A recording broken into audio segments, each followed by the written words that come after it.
Hi guys, welcome back to another episode of the Twofold Podcast. Hi guys, welcome back. Today we're going to be talking about all things feminine energy. So if you are burnt out, stuck in your head, tired by your to-do list, this episode is for you. Or if you're a girl who's heard a lot about feminine energy and the importance of it and want to live more in your feminine but aren't quite sure how to get there, this one's for you. Caroline, can you talk us through what feminine energy actually is and why it's so important? Yeah, so really quickly, let's just kind of define what feminine energy is before we get into the more practical, day-to-day examples. So feminine energy is all about intuition, softness, creativity, flow, submission, sensuality, emotional presence, whereas masculine energy is more about structure, discipline, rigidity, logic, planning. And so just really want to quickly say that everybody is a combination of masculine and feminine energy. So it's not to say that women are all feminine energy and men are all masculine energy. No, women have masculine energy as well, and there's a time and a place for your masculine energy. For example, if you have a deadline at work or you need to plan a trip, right? Those masculine traits really come in handy. And men also are a combination, and they also have feminine energy, and there's a time and place for their feminine energy to come through. But in today's society, I think so many women are so far disconnected from their feminine energy, and their masculine and feminine energy are just very imbalanced. And that causes a lot of issues in so many areas of life that you probably wouldn't even realize. So in this episode, we want to really just dive into that a little bit further and talk about some sneaky ways or sneaky signs that your feminine energy might be a little bit unbalanced, and then walk through really how to realign and get back into the feminine energy. And you're going to see why it's so important. It's not just like this woo-woo thing. It's connected to so many things. So with that being said, before we dive into that, let's just kind of talk about our own stories. Annabelle, I'd love to hear your story. Annabelle and I have both kind of been on a journey of reconnecting to our feminine energy over the last few years, and we were both for a while really disconnected and much more in our masculine energy. So Annabelle, share with us a little bit about your story. Yeah, so I think I used to associate success with doing more, being very rigid and disciplined in my routines, control, very assertive. And while I do think there's a time and a place for that, it left me feeling really disconnected from myself. I was kind of spinning my wheels. I felt, bad if I were to take a rest day from my workout, and overall just really disconnected from myself. And I think coming in more into my feminine energy and learning how to slow down gave me the space to reconnect with myself, and that has had such a knock-on effect. I've never felt more confident in myself, just because I know that no matter the situation that I go into, I have my own back. And I think that that's really the key here for living in alignment and learning to surrender, as sort of both of us have been probably more type A, very disciplined routine girls. Really learning to trust and surrender in the process. And that came from me softening more into my feminine energy and realizing that I didn't have to necessarily do more to be successful, and I could receive more. What about you? Can you kind of walk us through your journey with it and how you've learned to get more into your feminine energy? Yeah, so for years after college, I was working a very corporate job in sales, and that, would be getting up really early in the morning. I would get up before 5 a.m. so that I could squeeze in a workout at 5 a.m. And, I'd wake up, and the first thing I'd be looking at work emails. My mind would just be running with the to-do list for the day. I'd be super rushed. I'd go crush a really intense workout, rush to be at the office and at my desk by 6:30 in the morning. And that was literally how my entire day, every day was. It was rush, the sense of urgency, constantly trying to tackle to-do lists. And I burnt out so badly. It got so bad to the point where I had to quit my job and pursue like a remote job in a passion area of mine and do more creative work. But this is not to say go and quit your job or anything like that, but I was so burnt out from working in a corporate setting. And that's not to say too that like a corporate job is bad. I just didn't at the time have the tools to know how to navigate that and to be more in my feminine flow. So I was just really out of alignment with myself. I was burnt out. I was constantly anxious. I wasn't sleeping well. I had a lot of digestive issues. So this stuff is all so connected to our bodies as well. It's not just sort of like this woo-woo thing, are you in your masculine energy? No, like I wasn't sleeping because of it. I was constantly rushed. I was on high alert, so like my nervous system was so dysregulated. And so in order to sort of come back into my feminine energy, I had to really focus on slowing down and connecting with my creativity. So we'll walk through a little bit later in this conversation more examples of like how to get into your feminine energy, but that was sort of just a summary of my story. So Annabelle, can you walk us through, if someone is listening to this, how some warning signs that they might be disconnected from their feminine energy or overperforming in their masculine energy? How might someone know? Like, what are some common signs or symptoms? Yeah, so I think some of the first ones are if you associate rest with laziness, if you feel like you really want softness and love, but you struggle to receive it. And also, if you have a lot of physical symptoms, I think in our world today, women are struggling with hormone issues, gut issues, and everybody's looking for a fix to those issues specifically. But I think where you often come in your journey in kind of healing and coming back to yourself is recognizing that all of those physical symptoms are your body trying to speak to you and tell you that something much deeper is going on. I know for myself, I've had quite a few kind of aches and pains, and what I've realized is it's not, a physical therapist that's going to fix it, or it's really getting to the root of those emotional issues that I've been neglecting for a really long time and not allowing myself to feel, and working through those things that has allowed me then to honestly feel in moments no pain. It's that, and I think that I've heard a lot of stories with women too that have gut issues or even acne. It's really the root cause of it. Your body is not broken. It's not something that you just have to fix. It's understanding that there's something much deeper going on there. So Caroline, I don't know if you want to walk us through maybe how this happens and where it really comes from for a lot of people. Again, everybody's story is different, but if you could walk us through that, I think that would be helpful. Yeah, I just think if you look at society today, everything is about performance, achievement, success, and society tells us to work harder and work more and push harder, and that's what's celebrated. And I think this can develop at a really young age. I think these feminine traits are things like softness and crying and creativity, and I think those things aren't really celebrated in society. More so for like little boys are definitely told like boys don't cry, but also for little girls. I think when you're young, you're not celebrated for crying. You're not, your parents don't say to you, it's okay, like it's a good thing to cry, let out your feelings. I think more and more there's more of an effort in parenting to do that, but I think. And it's not even just something that your parents do right or wrong. It's just the world that we live in today. Little girls see everything around them. They see what's celebrated.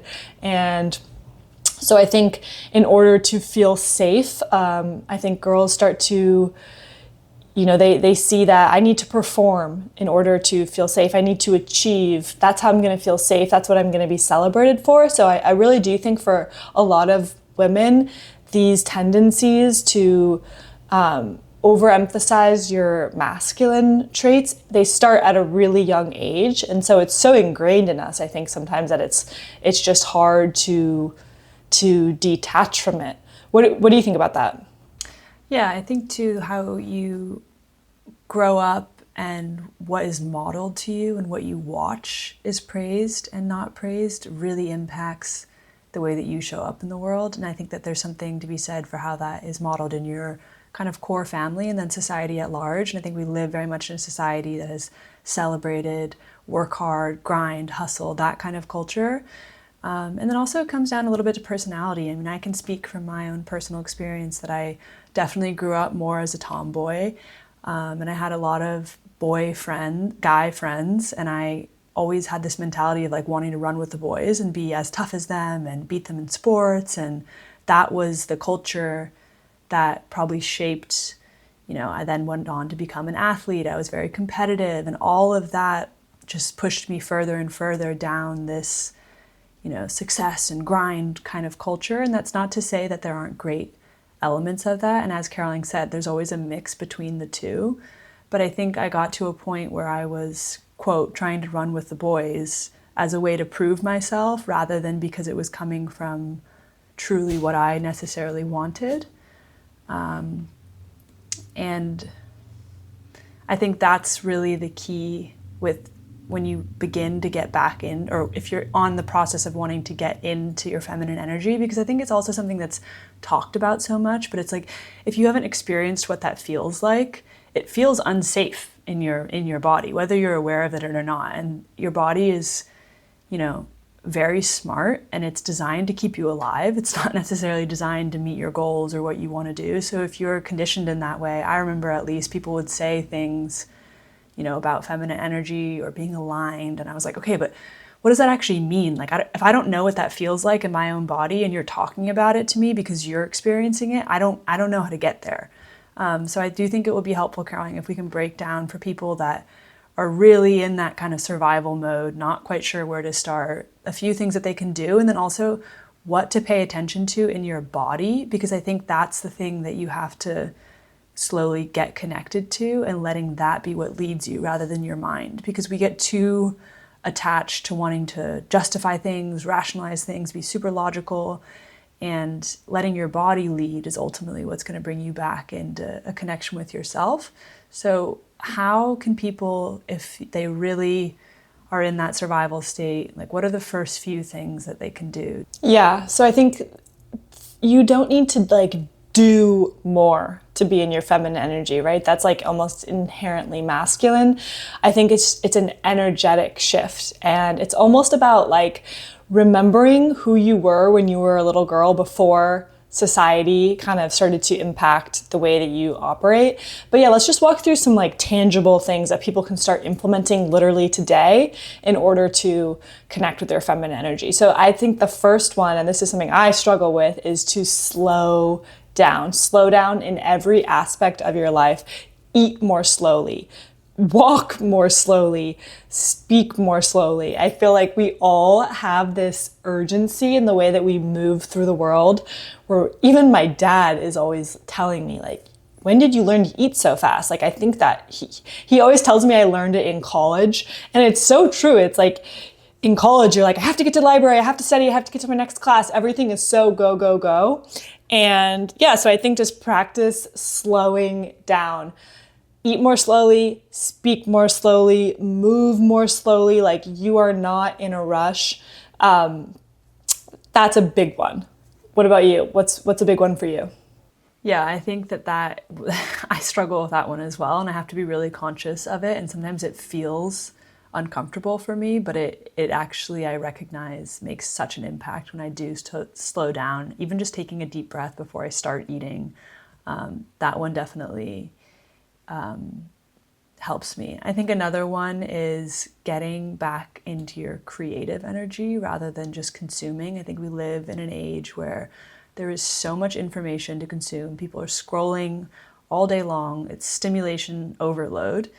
And it really disconnects you from the more creative side. And I deeply believe that we kind of came to this world to create and to give back to life, not just consume. And allowing yourself to do things without having it be oriented towards some goal or some, achievement. Because as you said, Caroline, it's not even about doing more. Sometimes I think the way that we approach feminine energy too is like, okay, like what do I need to do to get back into my feminine energy? And as you said, that is inherently masculine. So, it's not necessarily an easy thing to do, to figure out like, what did you enjoy doing as a child? And I think for me, as somebody who's always wanted to having a little bit of like perfectionist traits, I want to do it right, and recognizing that there is no right way to do it, and to approach it with curiosity rather than judgment, I think has been really helpful for me personally. So see what you enjoy doing, whether it be playing an instrument, painting, going to a pottery class, like just play around and see if you can practice doing things just for the sake of doing it and enjoying it and feeling really present in that experience rather than trying to achieve something. I love that you said play around, because play is so feminine. Like making things fun, or making a ritual, even if it's like chores, like how can you make chores more fun? Like, can you put your comfy clothes on? Can you put your headphones in and listen to really grounding music? Like, how can you make every experience, even the really mundane ones, more like beautiful and creative? I think that's really a big feminine energy thing. And then another one I think is practicing receiving. So whether that's gifts, whether that's compliments, receive compliments. When someone tells you you look beautiful, like, be like, thank you so much. Don't just kind of laugh it off and be awkward, because I do that all the time. Receive help. I actually caught myself the other day. I was on an airplane and I had like 5 bags as well as a dog with me. And I was traveling alone. And this nice man was like, hey, let me help you put your suitcase up. And I was like, no, I got it. And I was like, shoot, I wish I had said, thank you, please. But I think I was like, no, I can do it. But just because I can do it doesn't mean I have to do it. So something like that, just let yourself receive help from strangers. If they want to grab the door for you or help you carry boxes or help you put your suitcase up on an airplane, let yourself practice receiving that. It's really, really, it's a lot harder than you realize. And I think it's so ingrained, at least in me. I love to take care of myself, but really practicing letting yourself receive help, compliments, support from loved ones, that's going to really put you into your feminine energy.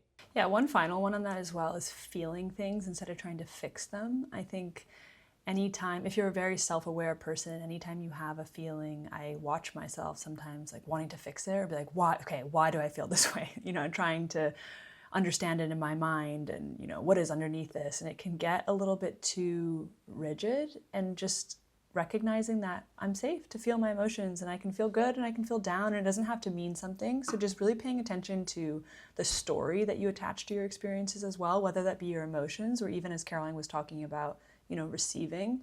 I think if you're telling yourself a story of,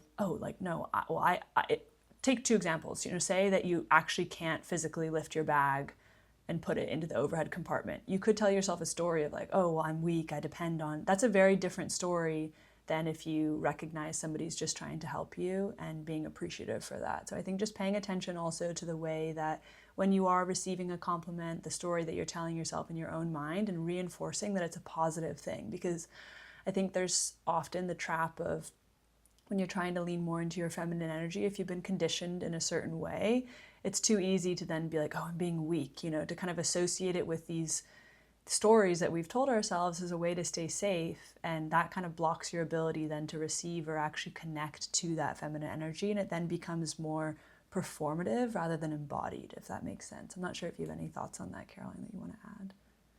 Yeah, no, I completely agree. And I think that kind of leads into the next thing we wanted to talk about, which is feminine energy and relationships, and sort of what the connection there is.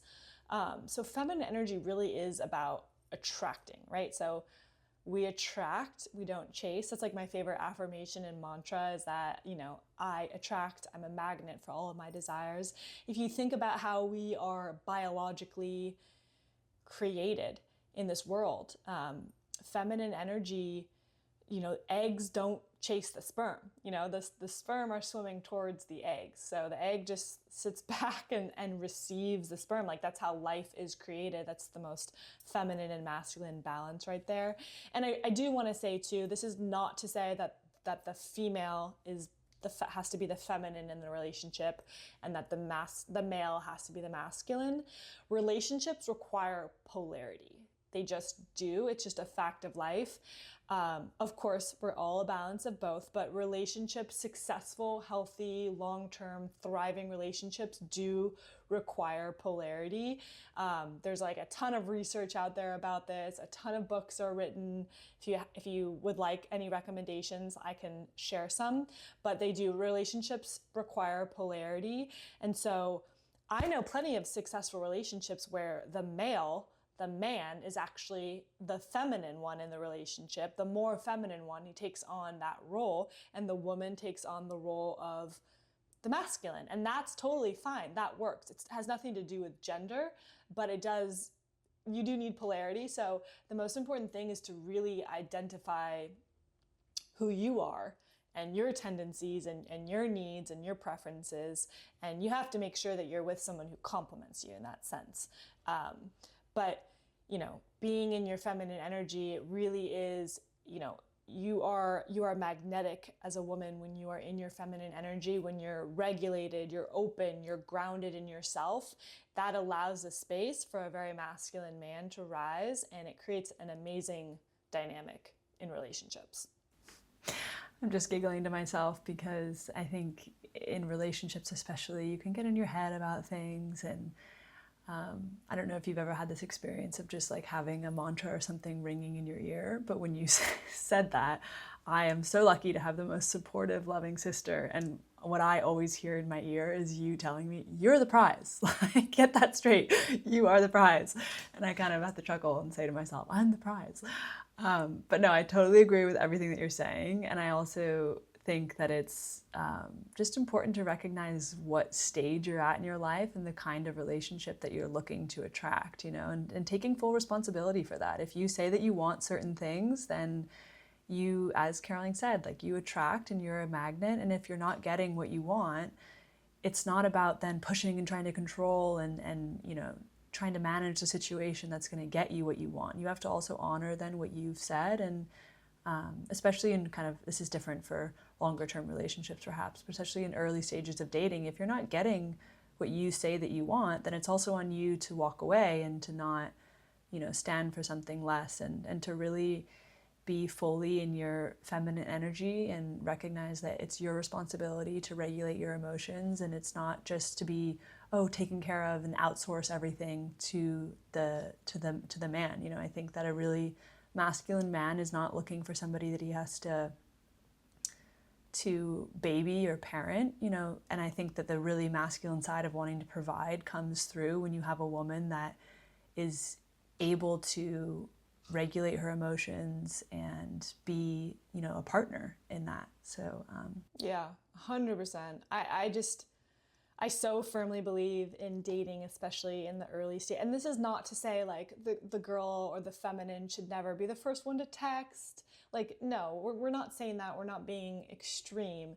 But I think especially in the early stages of dating, if you are a woman who wants a masculine man, you have to let him step up and come towards you, right? The sperm swims towards the egg, and, take initiative, be the one, and you have to tell you are the prize. Like, it's my favorite thing to say. You are the prize. Sit back, let yourself be pursued, let yourself be taken care of. And because if you have to force it or try to control it early on in the relationship, I promise you that dynamic will just continue on into the relationship.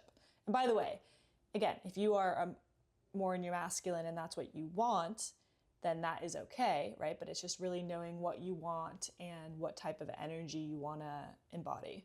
Yeah.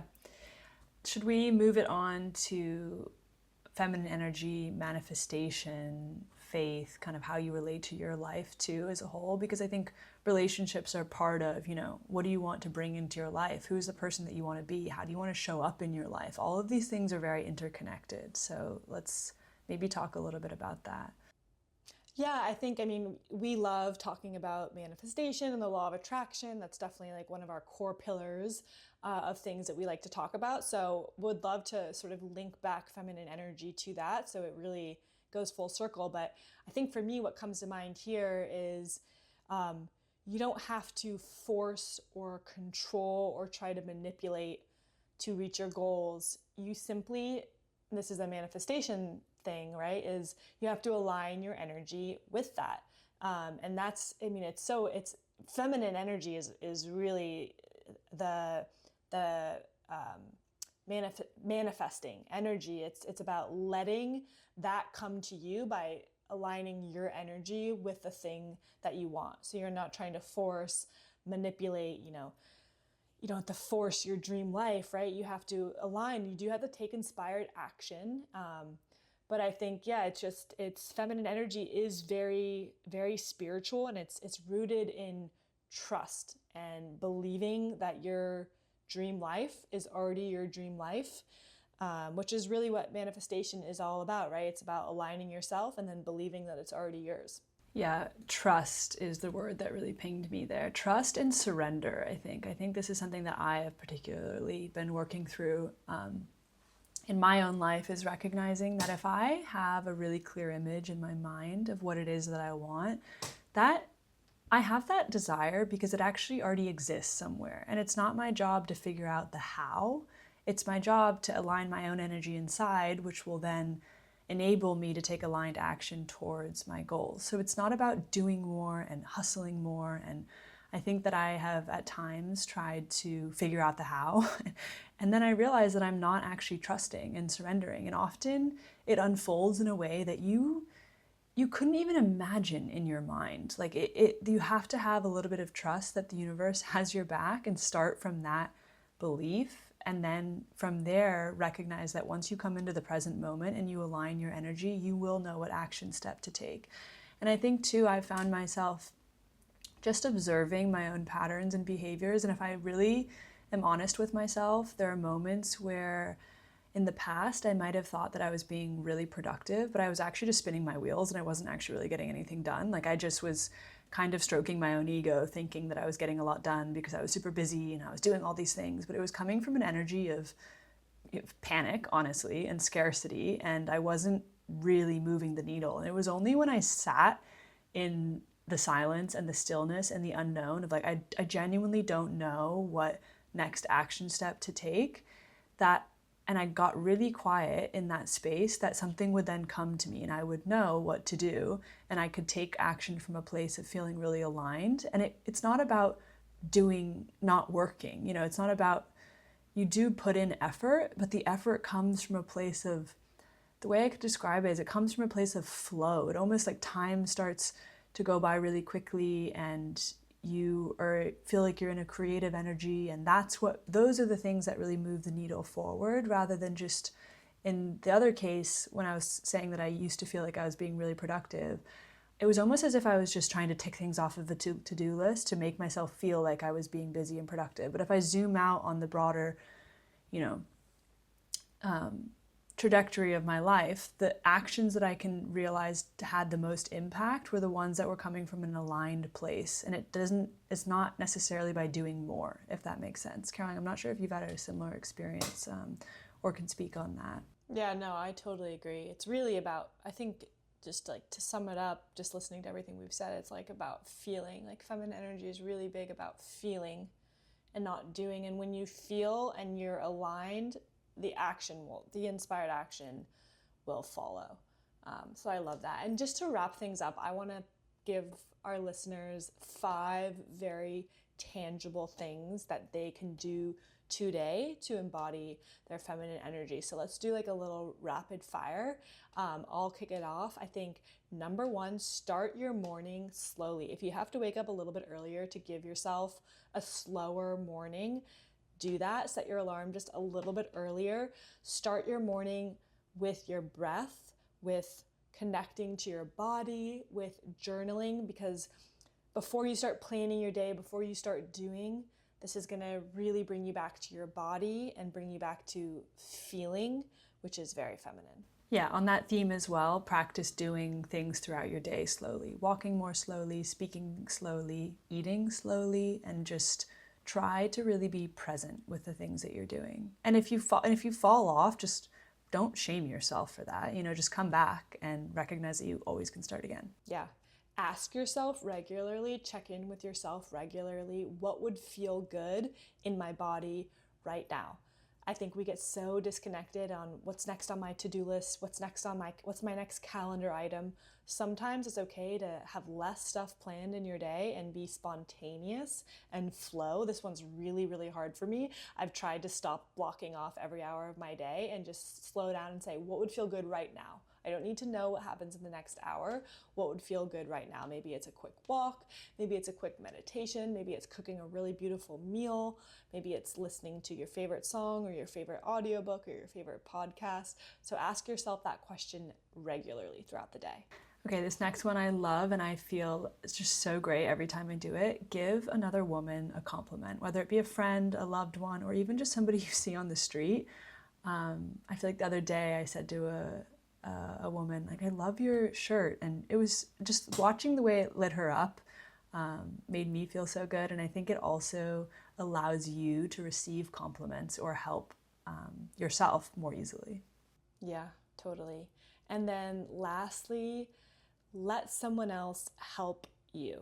Okay, so don't resist it. Don't say, no, it's okay. Let someone help you, whether it's, my example of putting your bag in the overhead compartment or whatever it is. Just let someone help you and practice receiving that and just saying, yeah, thank you so much. So those are some tangible tips that you can start to implement into your day right now. Try it out. Let us know what's hard for you, what's easy for you. Everybody's a little bit different. And I think just to wrap things up, would just like to leave you guys with sort of like a food for thought. But what would change in your life if you believe that softness was your strength, not your weakness?